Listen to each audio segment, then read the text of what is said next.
L'autel de Dieu. L'expiation ne peut être acceptée en toi qu'en libérant la lumière intérieure. Depuis la séparation, les défenses ont été utilisées presque uniquement pour défendre contre l'expiation et ainsi maintenir la séparation. En général, cela est vu comme un besoin de protéger le corps.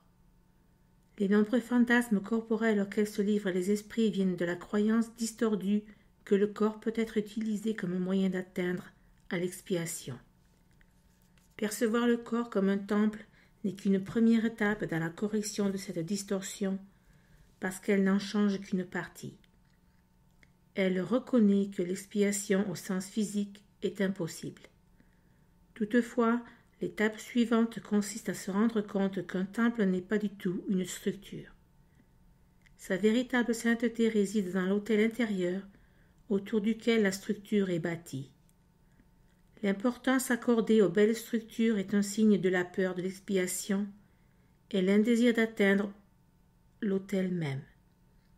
L'œil physique ne peut pas voir la réelle beauté du temple.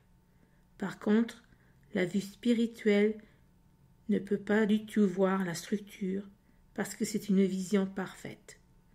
Toutefois, elle peut voir l'autel d'une manière parfaitement claire.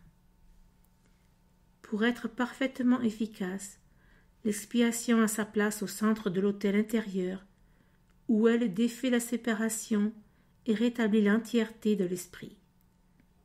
Avant la séparation, l'esprit était invulnérable à la peur, parce que la peur n'existait pas. La séparation et la peur sont toutes deux des malcréations qui doivent être défaites pour la restauration du temple et pour l'ouverture de l'autel afin d'y recevoir l'expiation.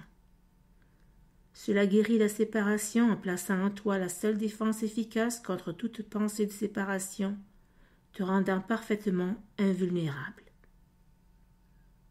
L'acceptation de l'expiation par chacun n'est qu'une affaire de temps. Cela peut paraître contredire la libre volonté parce que la décision finale est inévitable, mais il n'en est rien. Tu peux temporiser et tu es capable d'une énorme procrastination, mais tu ne peux pas quitter entièrement ton Créateur qui a fixé les limites à ton aptitude à mal créer.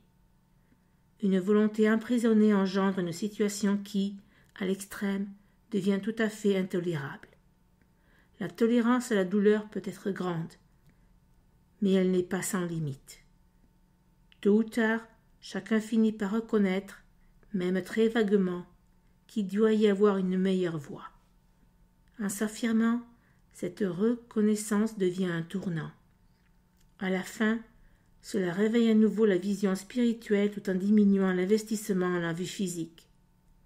Cet investissement alternant dans les deux niveaux de perception est ressenti habituellement comme un conflit qui peut devenir très aigu. Mais l'issue est aussi certaine que Dieu. La vision spirituelle ne peut pas voir l'erreur.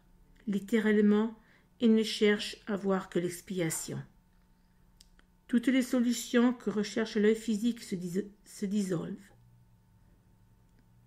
La vision spirituelle regarde à l'intérieur et reconnaît immédiatement que l'autel a été profané et qu'il a besoin d'être réparé et protégé.